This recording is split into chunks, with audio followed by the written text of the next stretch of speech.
It came out 22 years after Snow White and the Seven Dwarfs. So Snow White and the Seven Dwarfs came out in 1937. Sleeping Beauty came out in 1959. So 22 years later.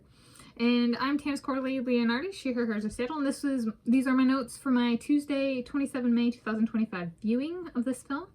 And it's a film about a princess raised with 3 fairies following receiving a curse by a 4th fairy, and her journey falling in love at the age of the curse was set to take effect 16 years of age.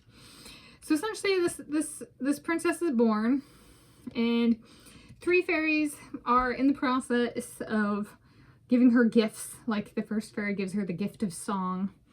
And then the second fairy is, going to give her a gift, and a 4th fairy, Maleficent, shows up and curses the child to fall into a sleeping state until she receives love's first kiss.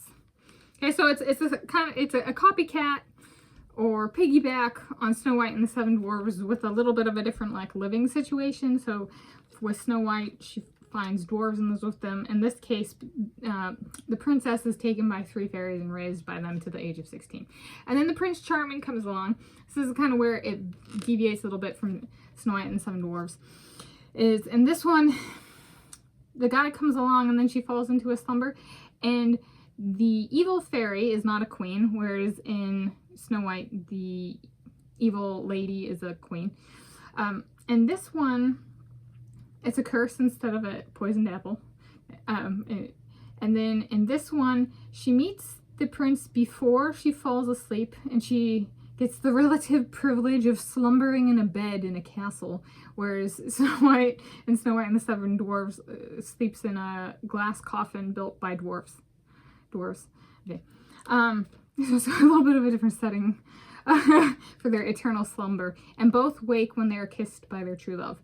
What's different about this one, I recently watched Snow White and the Seven Dwarfs and have a notes video on that one, the 1937. In that one, she slumbers and Prince Charming finds her. And then in this one, the evil fairy tries to detour the prince from getting her. And she even, vocalizes that her evil plan is to get the prince to give up on his soulmate, the Sleeping Beauty princess.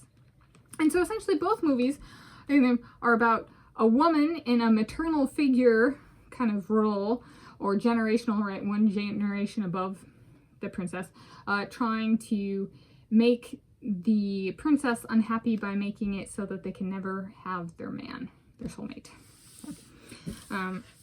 So in that sense, they're similar. However, this one takes it one step further in that she wants to change cognitive dissonance the man to give up on the woman, even though he does not do so, and fights all the way to get his princess. So there we go. I watched it. There's differentiators, mental notes, movie notes from me to you. There we go. And I'm Tanis Coralee Leonhardi, she, her, hers of Seattle. And those are my movie notes on Sleeping Beauty, 1959 film, 27 May 2025. 1959 film.